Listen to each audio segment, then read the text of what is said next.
Hello, do you know what type of hat a cyclops would wear? Beware, this is a complex and truly relevant historic issue that will allow us to reveal who built the Cyclopean walls. So please trust me. Cyclopean walls, those walls made with interlocking stones cut to fit one to another, are found all over southern Europe and said to have been built by the most disparate groups of peoples, from the Pelasgians to the Romans, Etruscans, Mycenaean, Nuragic, Lusitanian, etc., which just does not make sense. If the construction is the same, there should be someone or some culture connecting all those sites. And if there is a culture, they likely shared some other identity markers, like hats. Thus, revealing the whole plot for today, the builders of Cyclopean walls would use a type of smurf hat called, wrongly, the Phrygian cap. How do we know all that? Well, that can get complicated, even if we unpacked it bit by bit.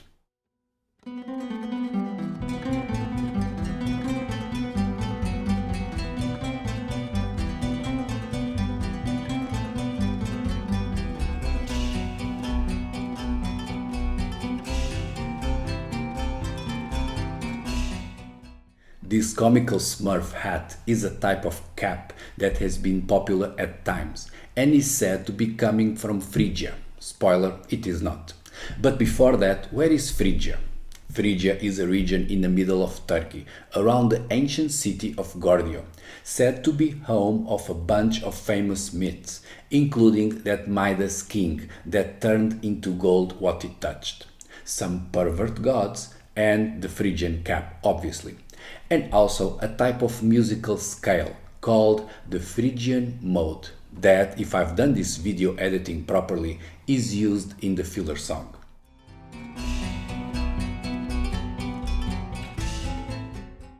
Now, all those Phrygian things are fine and dandy, but there's a problem. There are no Cyclopean walls in Phrygia, and thus, how can we tell the builders were using the hat? Well, this is because there were no Phrygian caps in Phrygia either. It is just a big confusion in everything Phrygian, because there were two Phrygias. One is the Roman province and the Iron Age kingdom that built the city of Gordio. Those were an Indo-European people, non-Cyclopean builders, similar to many other kingdoms and cultures in the region at the time. Then there are a lot of older things, also involving the name Phrygia and the cap, that cannot be from that newer Phrygia because they are older and from somewhere else.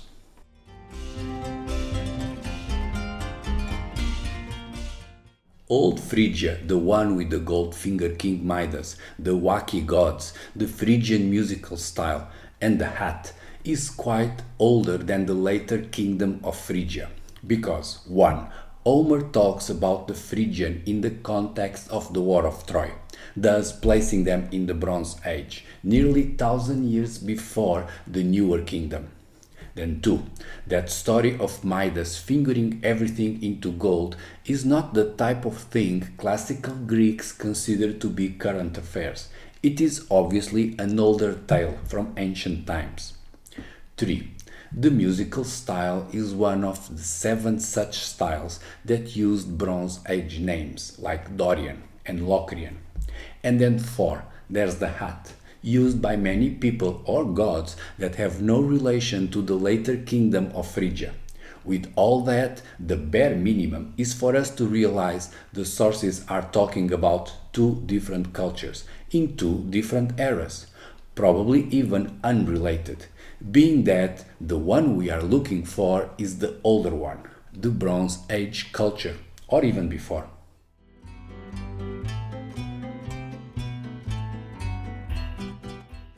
During the relevant period for the Cyclops, the myths, and the hats, meaning in the Bronze Age, the area of Phrygia was ruled by the Hittites, an ancient empire of which the later Phrygian kingdom might be a descendant.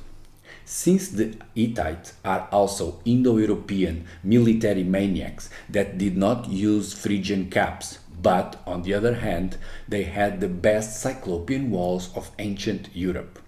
So beautiful are those walls that they are comparable in skill to the Peruvian works, raising the question, how could the Hittite warmongers, these non-Smurf hat users, an incoming people of Indo-European descent, be building such incredible Cyclopean constructions? The answer is in the name, Hittite, because it means rulers of the land of Hatti, whilst the people of that Hatti land were the Hattians. Importantly, the Hittites were not Hattians. Hittites were invaders that occupied the land of the Hatti and ruled over the local ancient people, some non-Indo-European called the Hattians.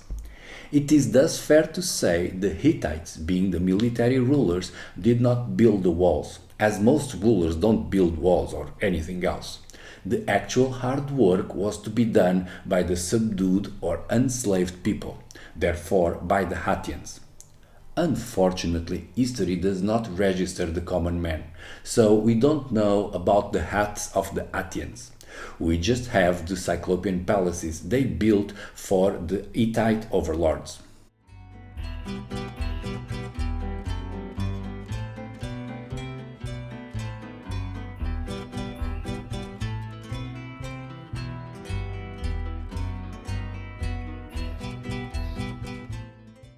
The confusion with Phrygian and the cap is due to the French Revolution, because the cutthroat revolutionaries, being French, were looking for some wearable symbol of their political movement and decided to use a Roman cap called pileus. However, the revolutionary fashionistas thought that the pileus looked uncool and thus changed it to the fancier Phrygian cap, unleashing this whole confusion.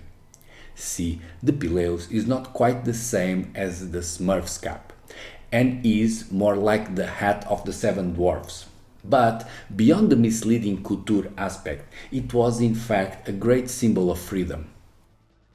Originally, the pileus was used by the freed slaves in Rome during the Saturnalia. I have made a video about this that you should watch, but the gist is the following. The Saturnalia was a festival dedicated to Saturn, a mythical king god credited by the Romans to have built the Italian Cyclopean walls, after being castrated and expelled from Greece. We don't know why the Romans chose the pileus for the celebration, but for me it just makes sense that the slaves, the Cyclops and the hats were all connected, like this.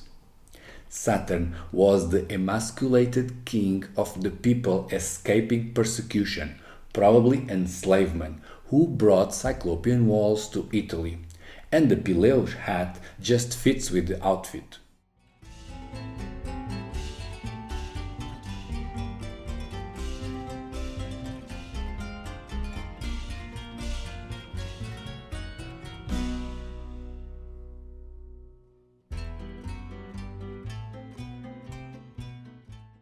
There is this other wall, very much Cyclopean and deeply related to the idea of slaves' emancipation, so much so it is actually called the Emancipation Wall, and sits at the base of the holiest site in Greece, the Temple of Apollo in Delphi. This wall is absolutely magnificent, for being the best Cyclopean work Europe has ever seen. There is nothing like this wall anywhere in the region, which raises a lot of question about how and why or whom and when it was built. That much was also the topic of another video. You should also check it. And also, here's the essential bit. The Emancipation Wall at Delphi was used by the freed slaves to write down their thank you prayers. So, here we go again. Slaves and Cyclopean walls going hand in hand. And probably some of them were using the hat, because back then in classical times the hat meant non-Greek, thus it was likely worn by non-Greek slaves.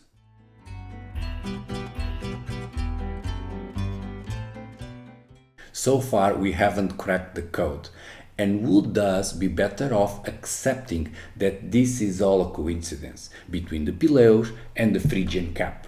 But where smoke, there's fire, and if we follow those using the hat, we might get somewhere. Let's then see who wore it best.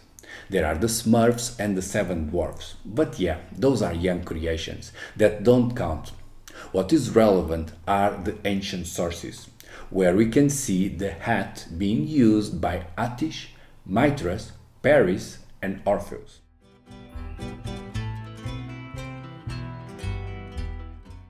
The most likely source for the hat being called Phrygian is Attis, an ancient and weird god that, like Saturn, was castrated, in his case by Cybele, his mother, wife, castrator. What's wrong with these people?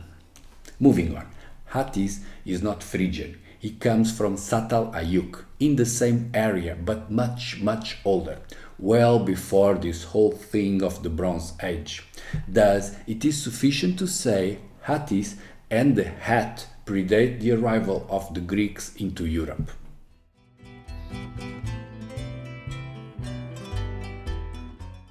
The cult of Mithras exploded in popularity in the later Roman Empire, being even a rival to the upcoming Christian faith, both of them popular religions amongst the populace, or former slaves. Mithras was said to be coming from Persia, but there is no similar god in Persia, and the cult of Mithras was based on the western side of the empire. Nevertheless, like Attis, Mithras is shown using the strange hat, to emphasize he was a foreigner and friends with the lower classes.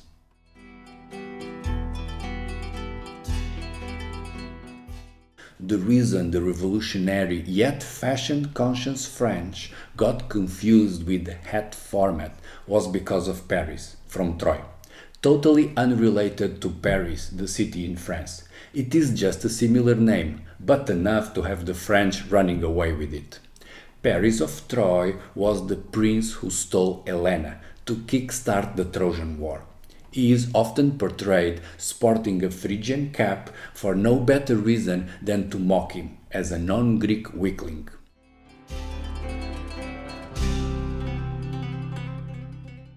Orpheus was not a god, not even an aristocrat. He was a mortal and a peasant from the region of Thrace, that middle land of Turkey, Greece, and Bulgaria. Orpheus was blessed or cursed with the most fabulous talent for music, enabling him to wander into the underworld, where the Greeks placed the old religions. So, note this. Orpheus has the songs. Remember that Phrygian mode thing? He also has the cap. He goes in and out of the underworld, dealing with the old gods. And is also a pleb, a nobody, a mere tick above being a slave. We thus have finally found our answer that can be revealed next.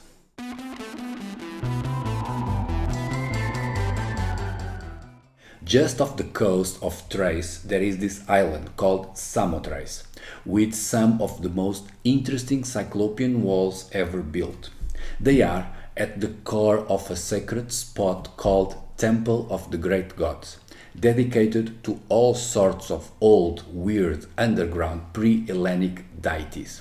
The rituals performed in this temple, called mysteries, were open to slaves to participate, which was a very unique thing, as no other cult in ancient Greece were open to non-Greeks, nor slaves for that matter.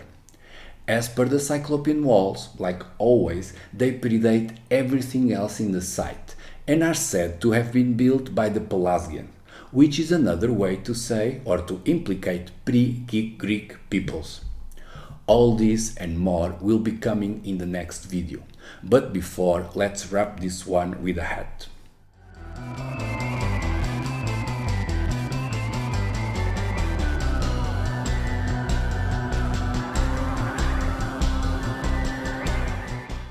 There you have it.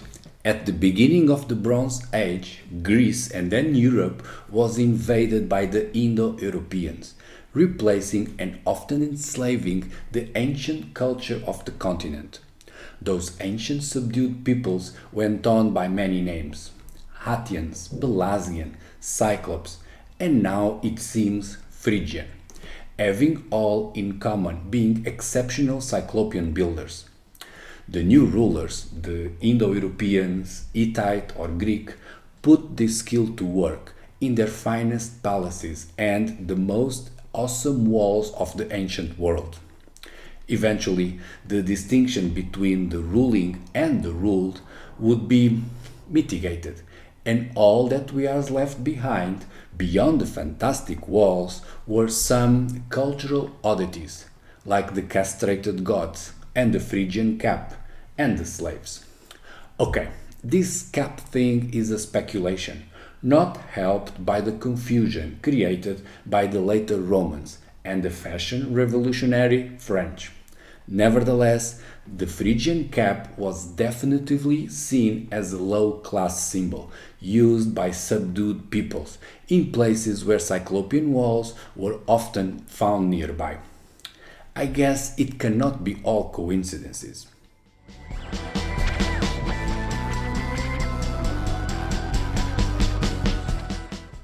So that's it. Hope you liked it. See you soon.